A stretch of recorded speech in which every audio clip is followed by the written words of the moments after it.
Let's talk about not going broke and preserving your wealth. Those things pretty much go hand in hand. That's what we're going to talk about today. 3 days a week, I do what I call the dollar is dead to try to get people to focus on assets when trying to become wealthier. Now, in these economic times, a lot of the time we focus on things such as how do I just get by? Inflation's going through the roof, the unemployment's becoming rampant, there's worries about those sort of things. So how do I just even pay my bills versus how do I actually grow my wealth? Well, growing wealth is something that takes a long time and some basic planning. But let's talk about some stats here real quick. If you look at this here, you'll see that 1% of the population of the United States owns 30% of the wealth. That's right. 30% of the U.S. wealth is held by 1% of the population. There's 330 million people. 1% is just over 3 million people. How much wealth is there? I looked this up, about $150 trillion worth of wealth in the U.S. So if those 3 million people own a third of it, they own about $50 trillion. Imagine that. 3 million people, which is a big number, but they own a third of the U.S. wealth, which is $50 trillion. Okay, great. What does that matter?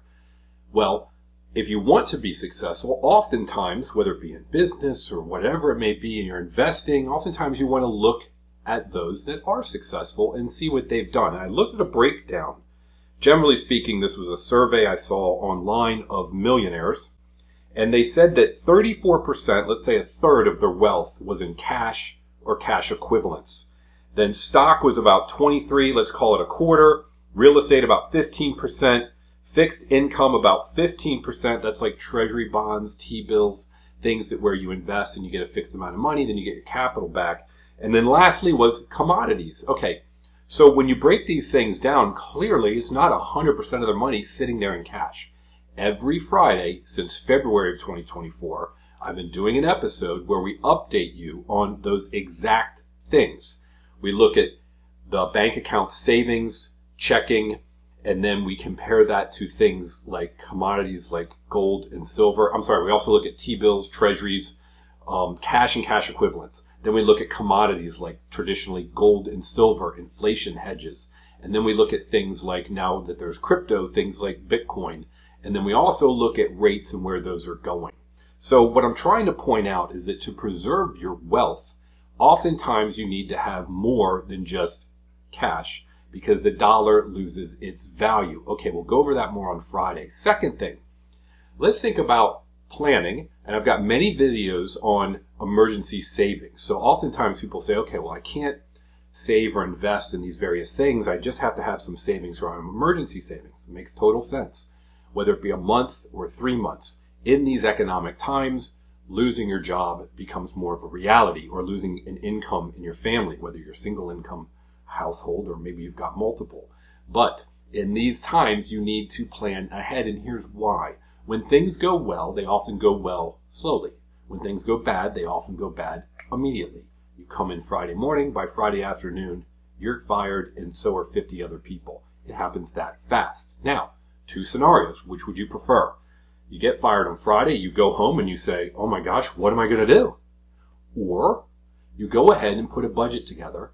And I've got a video on this of how you can have a plan for if you were let go so that whatever money you have saved, I mean, think about it. If someone makes $6,000 a month and they want 3 months of savings, they're thinking I need $18,000 in cash just sitting in the bank.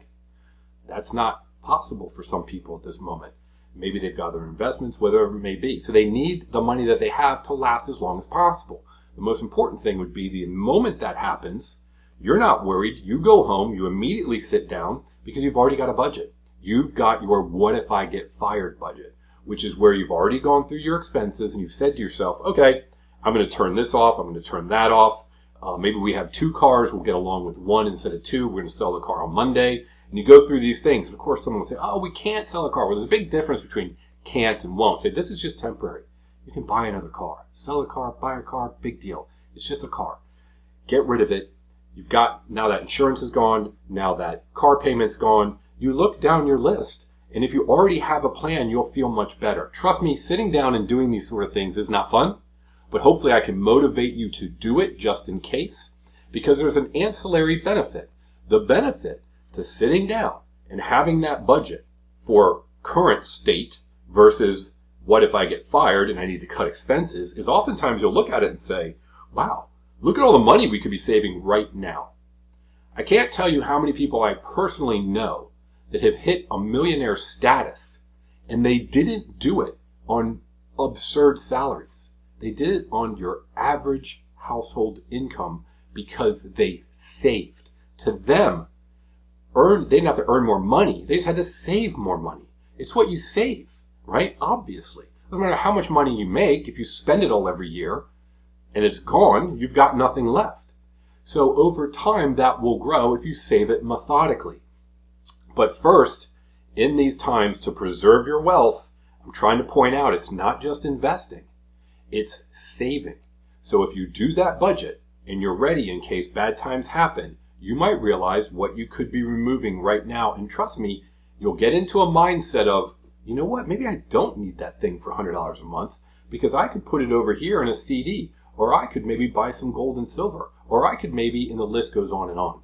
And then over time, those things will build. So I hope this has been motivational to you. You want to start preserving wealth, do what the wealthy do. It's all about assets. They own assets. And as you go up the ladder, I saw in a study, yes, millionaires have a certain amount of cash, an amount of this or amount of that. But as they get wealthier and wealthier, you'll see that a larger portion is in things like stock, companies they own, or other investments, other stock, other commodities, etc.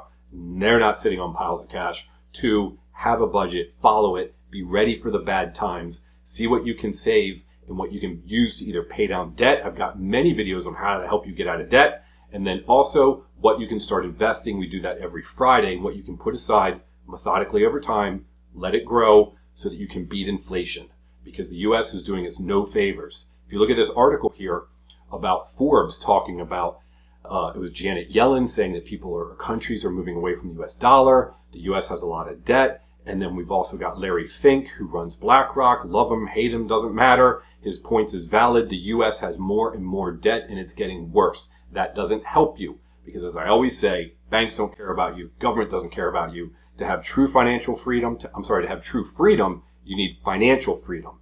So have a budget, save what you can, think about the future, because no one's going to do it for you. Hopefully this was motivational. Check out some of my other videos. I always appreciate a like and comments. Have a great day, and definitely watch Friday so you can see how we look at different types of commodities investments versus what they do against the dollar, so that you can start thinking outside of the box, as they say. Have a great day.